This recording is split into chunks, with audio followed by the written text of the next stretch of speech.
Just dropping in. Tuning in to the message that wants to come through right now.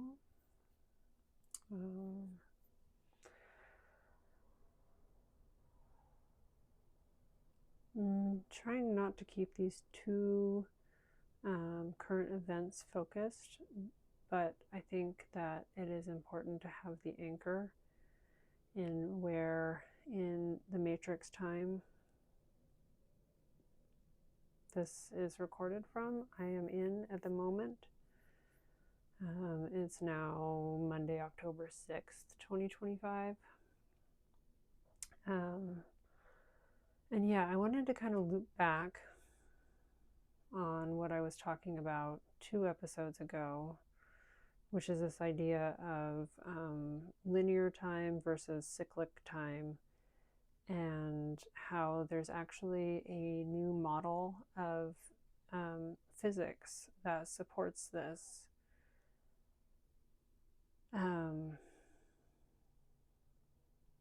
The model is called the Topological Unified Field Theory, and it's not quite published yet, but it is available in preprint, and there's a very good beginner-friendly Medium article about that. I'll link in the show notes here, but the gist of it is that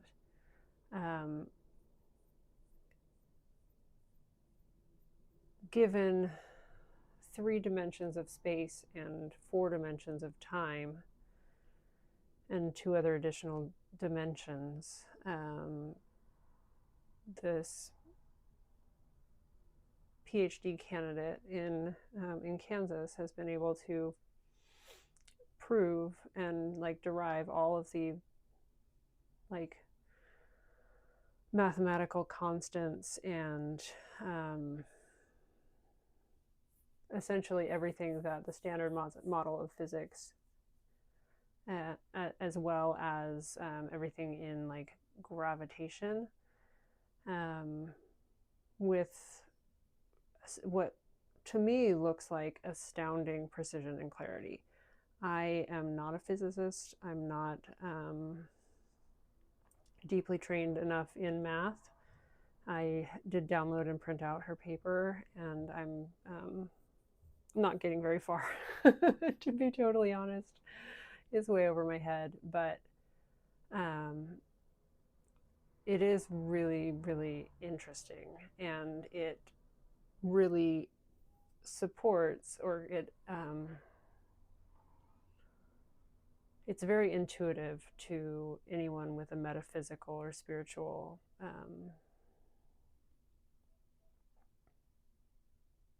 bent or proclivity, right? This idea that there's multiple different types of time, I think, is very and different dimensions of time, right, is very it's going to take some time, some linear matrix time, and probably also some cyclic time to really wrap my mind around. But one of the and the other interesting thing is that it makes use of the concept of imaginary time. So the in mathematics, the imaginary dimension, perpendicular to the dimension of real numbers, we have imaginary numbers, right? And it seems kind of wild, but it actually explains a lot of things in nature. And why not apply that to time too? And so then you get this time becomes a multifaceted tapestry where some things emerge and disappear, and some things appear in time in a way that traditional linear time just can't, it just can't keep up, right? No pun intended. But I do want to loop back, like I said in the beginning, and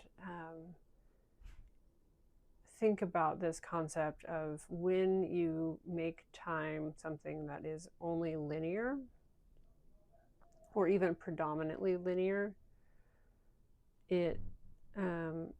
you're always living at the end of it, right? And so this is why we, I think, always feel like we're living at the end of the world. Because we are. And it just has to continue to escalate and escalate and escalate until some sort of world actually ends. But it's not the end of the world, right? It's not like we're going to destroy our planet. We might make it uninhabitable, but the planet will still be here.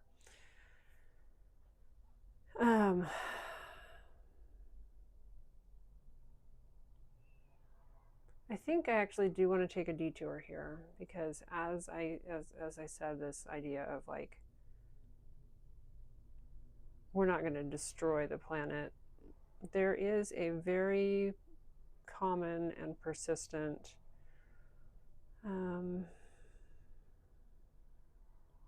idea or myth or story that comes up in channeled work and in a lot of non-ordinary states of consciousness and things that come to us from non-ordinary states of consciousness. That is this idea of another planet that existed between Mars and Jupiter that was destroyed and created the asteroid belt, right? This is something that's it's pretty common in like esoteric and alternative, right, literature and history. And it is something that we see in the raw material. So the raw material does expand on this idea. And there's, according to the raw material, there's a significant population on Earth at this time who were present at the time of this advanced civilization that fucked something up real bad and caused their planet to disintegrate.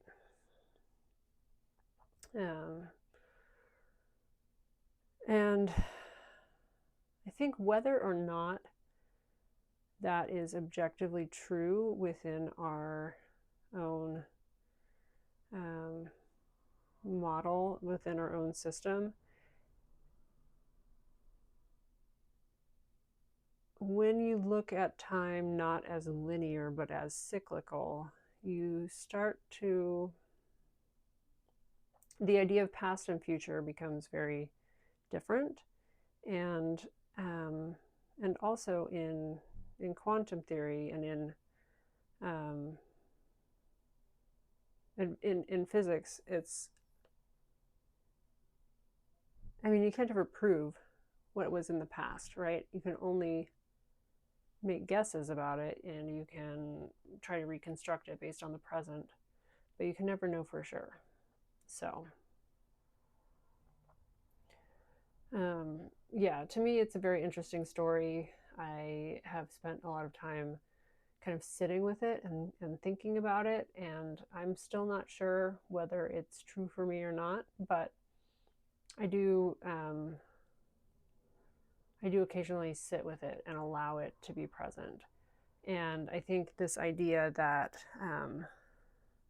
so in the raw material, there are, he says that there are 3 predominant groups of souls incarnated on Earth right now. There's those who are from Earth, there's those who are from Mars, and there's those who are from Maldek, or this other planet that was destroyed, in addition to the essentially the legions of extraterrestrial wanderers, quote unquote, souls that are here at this time to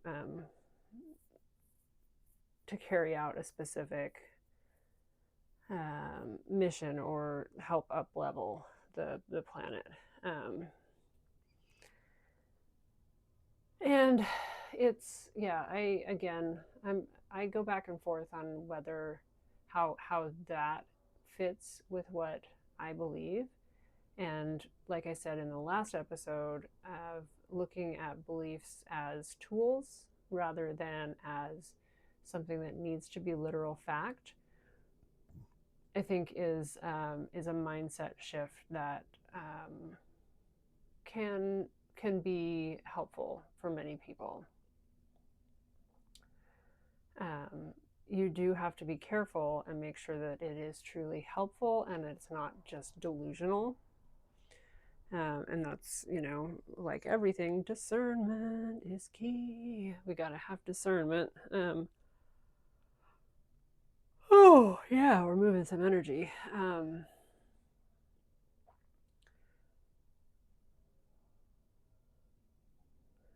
But yeah, this idea that some large proportion of the souls on Earth are living out this karma of, and in the raw material,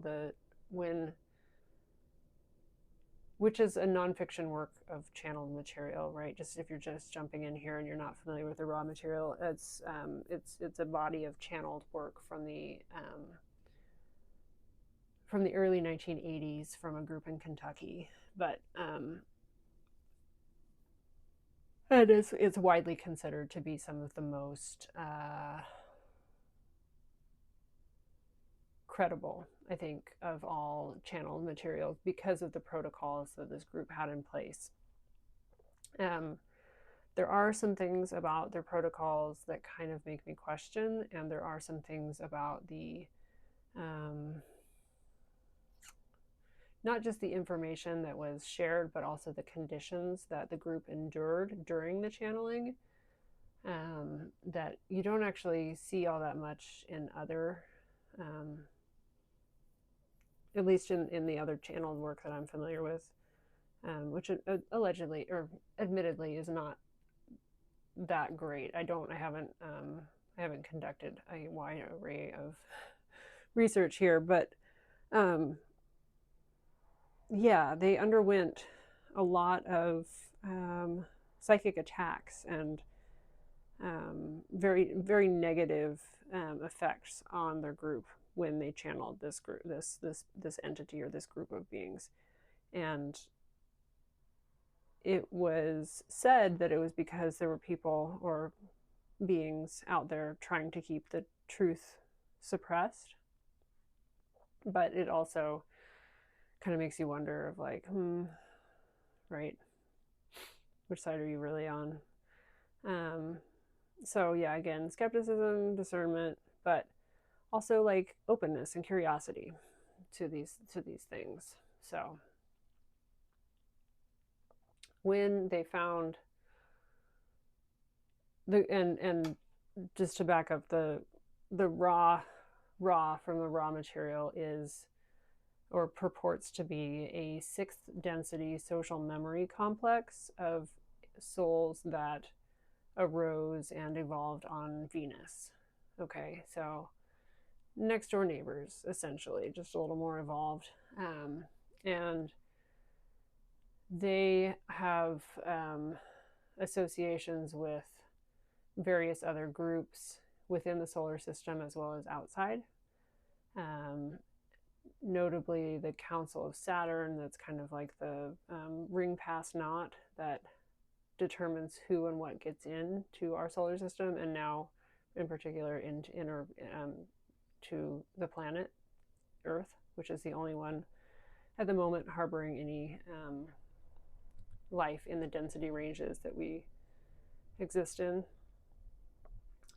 But after this tragedy, which I don't think we got a real clear answer on when it was, it would have been at least 12 to 24,000 years ago, but I'm thinking it's probably maybe more like 50 or 60,000 years ago, because we don't really see any reference to that in so for example, in the solar system model that the Essenes had, there was no planet there. But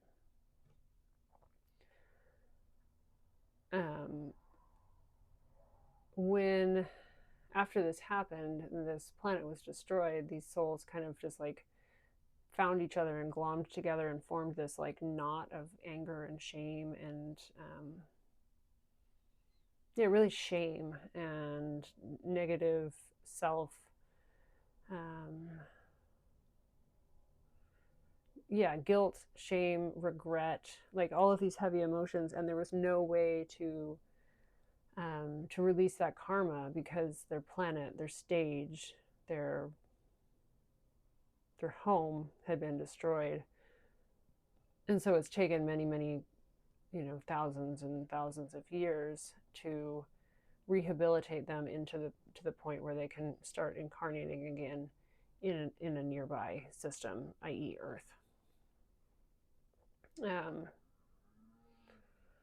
So that's an interesting lens, right, to look at. And then there's also the other group from Mars, right? And that's exactly those. They're the ones that you'd think. Mars was, again, like in this esoteric, in this alternative view of deep time history. The advanced civilization on Mars was very war oriented, and they destroyed their atmosphere via nuclear war or something very similar to that. Burned it up, essentially. And I think that was in the same conflict as the other planet was destroyed. And so the part of this, we kind of see like Earth now. So there were, presumably there were souls that have evolved on Earth, and now we have souls from Mars, and we have souls from Maldek. Some other places refer to it as Tiamat or Tiamat.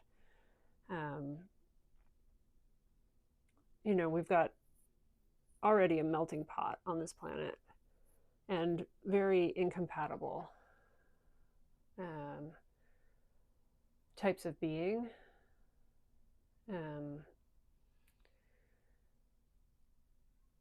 And then the growing numbers of wanderers, so souls from extra solar system, like I said, like people from elsewhere coming in.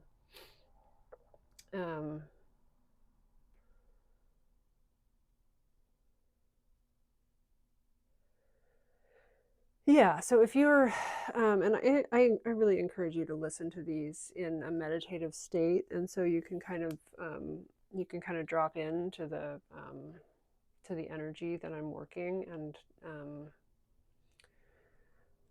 start to see what I'm building and sharing here, because the frequency of the words are just a carrier signal. It's not the teaching that I'm sharing is not the words that I'm saying, right? It's the energetic world that I'm building. It's what I'm showing you.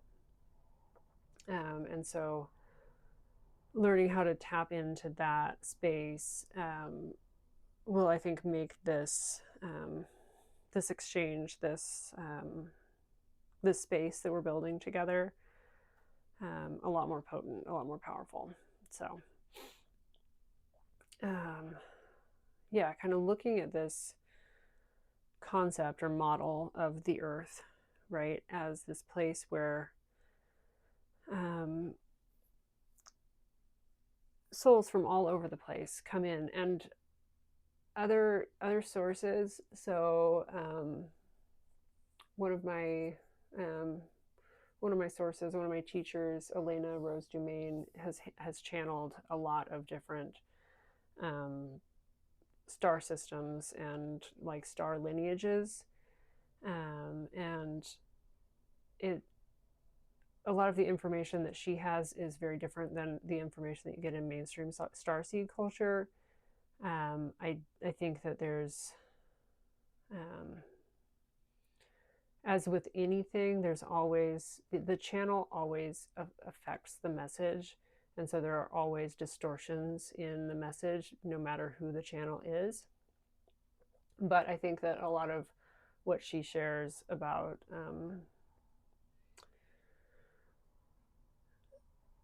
like, or who our cosmic neighbors are, who our homies are, is really, it resonates very much for me. So we're looking at, and I think many teachers see this, but Earth as a portal system, Earth as a gateway, right? Not just between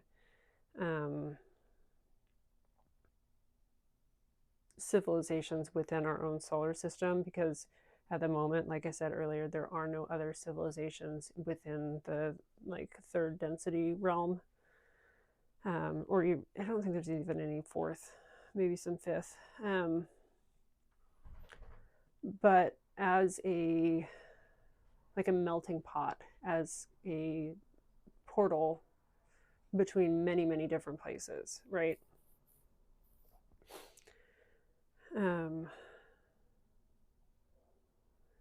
Yeah, and so it's difficult to maintain peace and keep the balance in a place like this. And Earth herself has a protective coating on her that will not permit her to be destroyed in the same way as as Maldek was, but she's coded to protect herself, right? And that might be at our expense, and he frequently has been.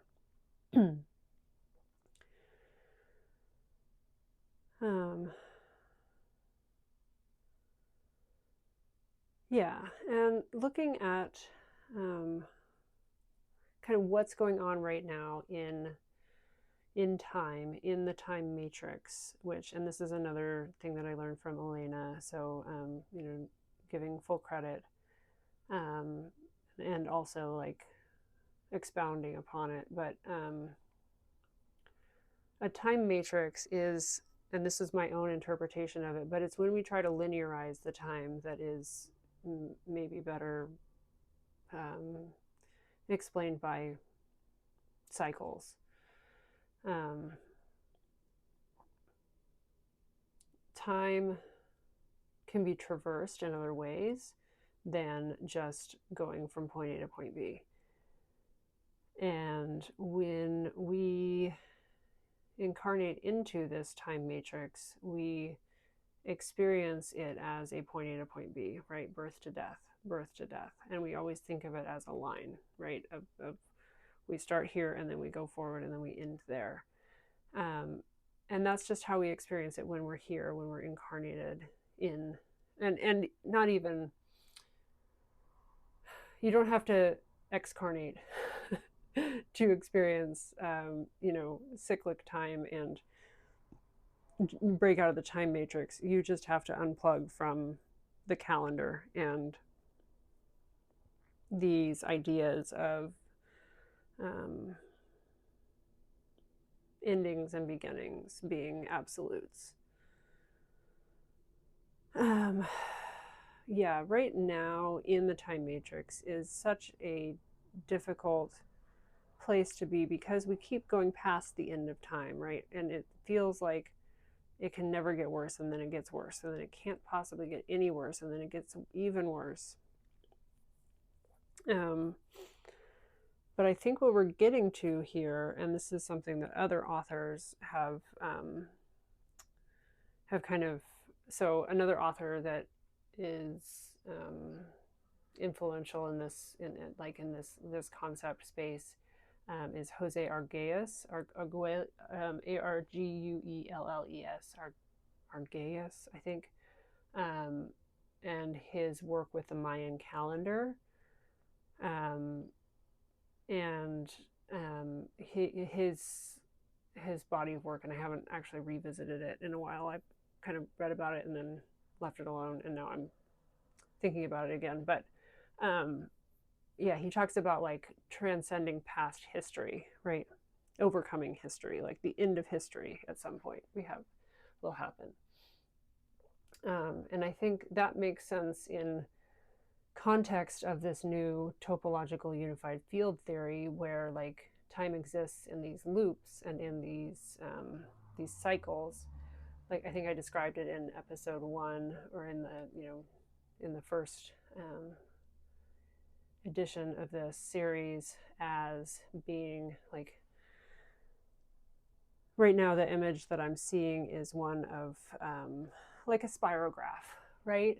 Like if you had one of those when you were a kid, like, you have like the gear, like the big circular gear, and then the smaller circular gears, and then you put your pen in them, and when you draw and you trace the gear around, and it makes these flowers.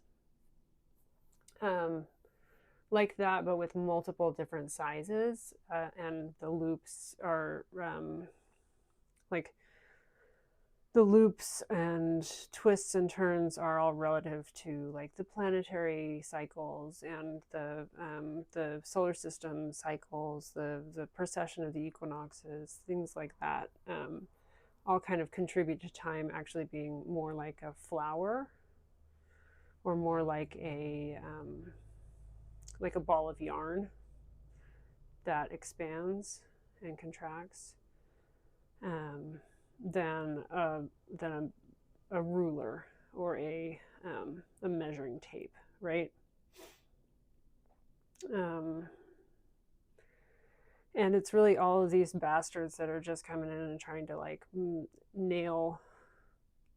stick a nail in the beginning and the end of the measuring tape of quote unquote history, that are the ones causing the problems. And I firmly believe that we are just watching them burn themselves out right now.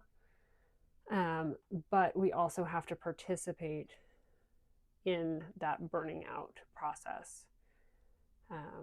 In last night's episode, I talked about how, and I don't think I used this word, but how to become unfuckwithable. And this is like, we're looking at like Greta Thunberg, right? Right now, 2 days ago, she was released from the Israeli captivity, quote unquote Israeli occupation captivity, after having been kidnapped by after being on board this flotilla of 45 ships trying to break the siege on Gaza, bringing humanitarian aid into a part of the world that's experiencing genocide. And you get the feeling, this is the second time she's been arrested doing this, and you get the feeling that she's going to go out and she's going to get on another boat, right, with more people. And that's the feeling that I get from a lot of these people, like, and this is just what has to happen. We have to stop the people who are harming each other the most, because, like I described in the previous episode, they are not, they don't know what they do. They don't know what they're doing. There was a thread today that was just like, we can just explain so much of everything what's going on in the world by just assuming that everybody's actually 12. Like, I want to eat burgers and fries for dinner every night. Okay, yeah, that makes sense, buddy, because you're 12. Like, why don't we just send cops in to kill all the people that don't have homes? Okay, buddy, that makes sense to you because you're 12, right? Like, and I don't think all of them are 12. Like, I think that some of the leaders are actually more like 4 or 5, maybe 7, to be generous. But we're not dealing with adults, right? We're not dealing with adults, and this is why we need to work on upleveling our worldview and transcending some of these models of governance that we have right now. The problem with democracy is that if everybody's an idiot, they're not going to vote for the thing that is in everybody's best interest.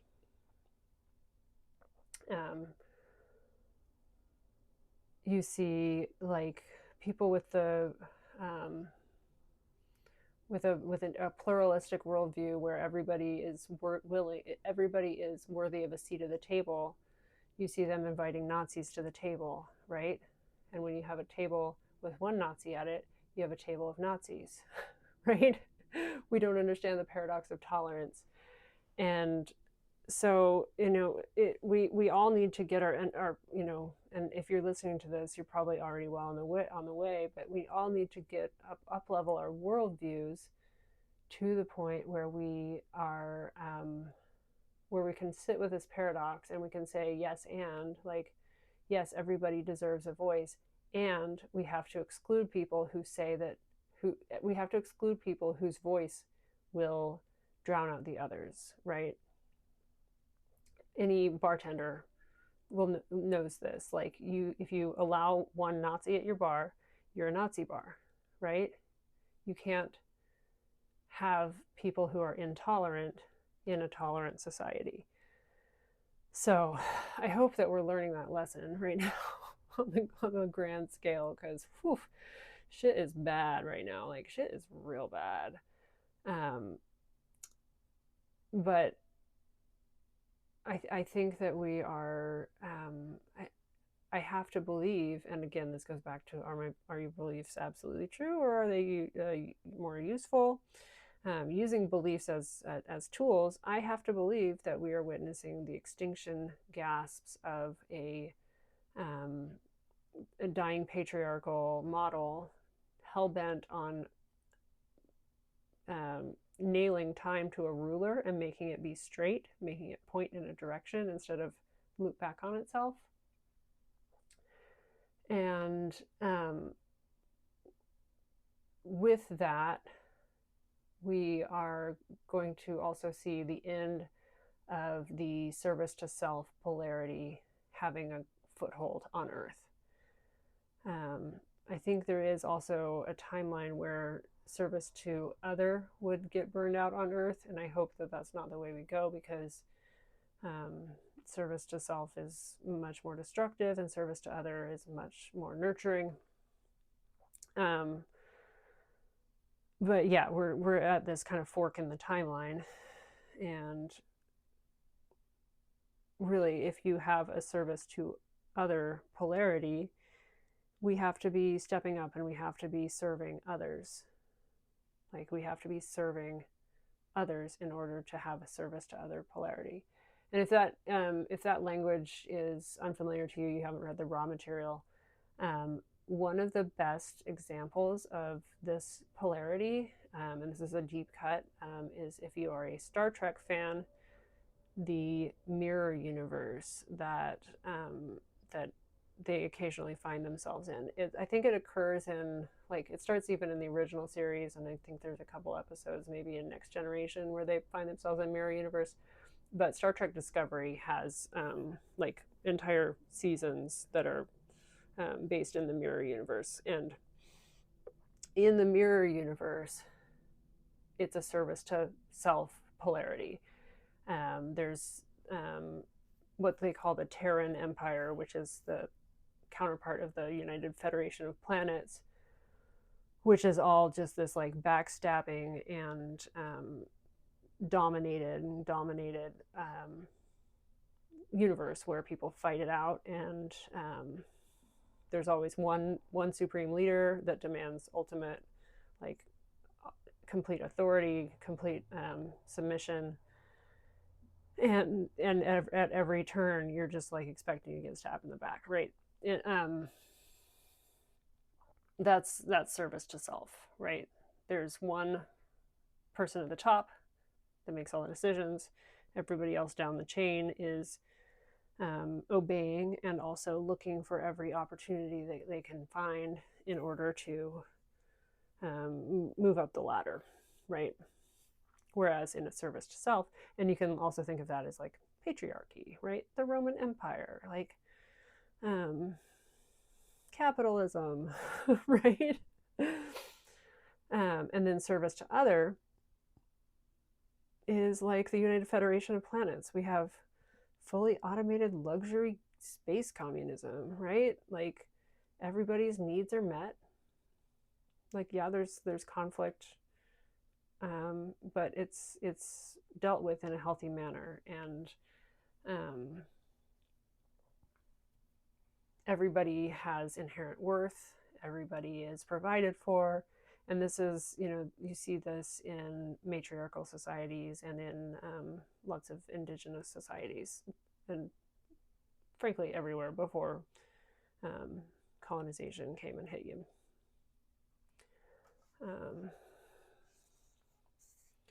So yeah, the idea here is to bring our own actions into alignment with the polarity that we choose. And according to Ra, in order to, it's much easier to polarize sufficiently in service to other polarity, because you just have to hit slightly above 50%. I think 51% of your actions need to be service to other, because obviously you have to take care of yourself, right? But in service to self polarity, it has to be over 90% of your actions. You have to be like completely self-serving, and it's that middle that most people are stuck in. That middle of being like 70 to 80% self-serving, and then like 20 to 30% other serving. That is kind of why we're stuck in this this like in between place here on Earth right now.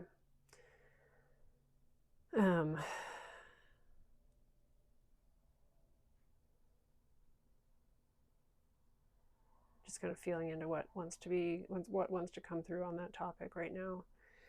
Yeah. So when you are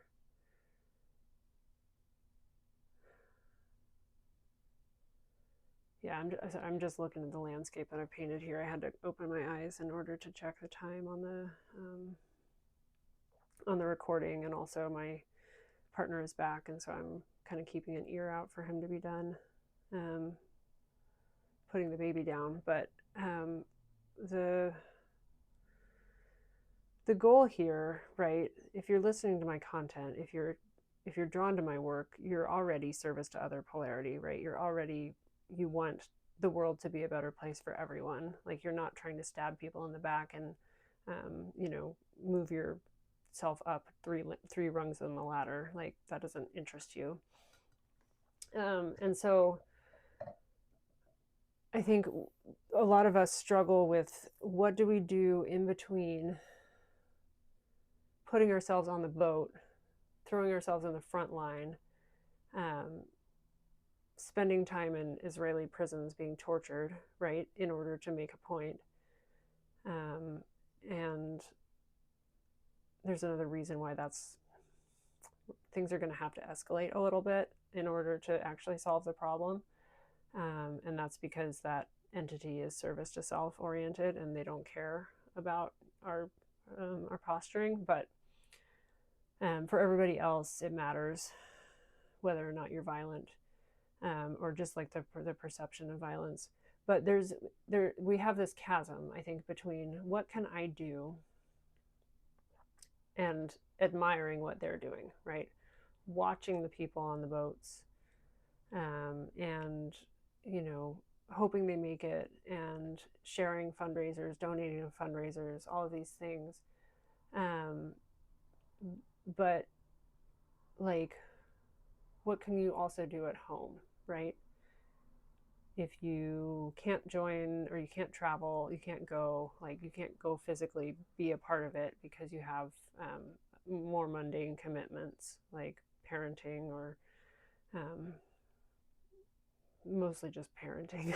Let's be honest, because fuck your job, right? Fuck a bunch of capitalism.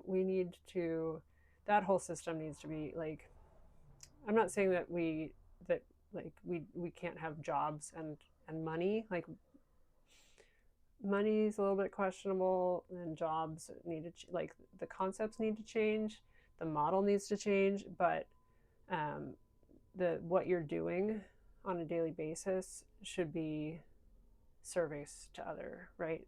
It needs to be aligned. So if your job is not aligned with your your deepest values, you're gonna struggle with integration. Um, so, not saying that it's easy, right? It's not. It's yeah, like we all have had to survive in capitalism for so long that it's so ingrained in our systems. But we're not going to be able to survive in it for much longer, right? Because we keep reaching, we're in the end times, we keep reaching the logical end of linearizing history. So,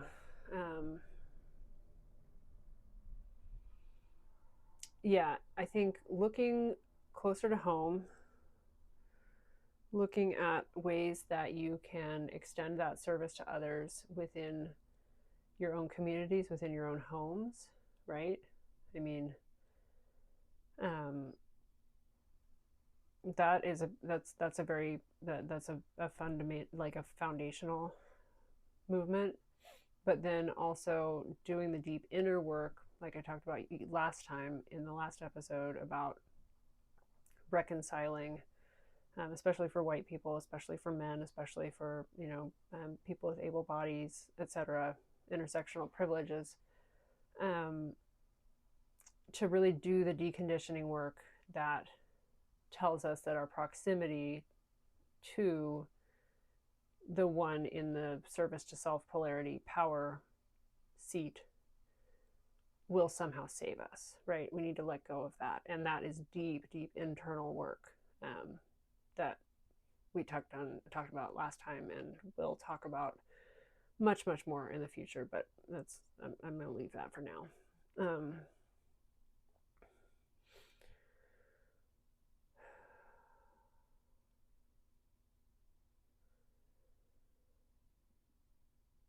Yeah, just feeling into where this is going, and how to wrap this up, because we're getting close to the natural conclusion of it. And I think yeah, just sitting with this these notions of like service to self versus service to other. You can read the raw material if that is of interest to you. It's pretty long and dense. It's not the easiest read, I'm going to be honest. It's like 5 books long. There's a lot of stuff in it. So I'm not going to be able to tell you whether it's worth it to read it for yourself. But spending time thinking about this idea of being a wanderer or being a starseed, right? And having spent time in other locations and currently being on Earth, where we are in this incarnational process within this time matrix, and deciding whether the belief that you came here for a reason, right here, right now, is useful to you. And is it useful to you to make you feel special, to make you feel better than other people? Because if that's true, then you're back on the service to self polarity, or you're wandering off the path, right? It's not about being special, it's about being useful, and about being a part of the change of frequency on the planet right now.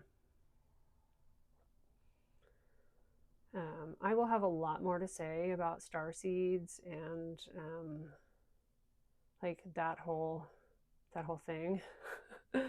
And I'll probably make some like camera facing YouTube videos about that as well, because I know these hour-long episodes, they're really easy for me to create, but they're not they're not super accessible to the algorithm, at least. You kind of have to already be in my orbit to know about these and to have the time and the space to sit down with me. So yeah, I think that's the spot where this one's going to end. I'm just watching this kind of I'm watching this like this astral space that we're co-creating here together, and just looking and seeing, just, yeah, it's beautiful. Thank you for being here, and I will, yeah, I'll talk to you next time. Good night and good luck.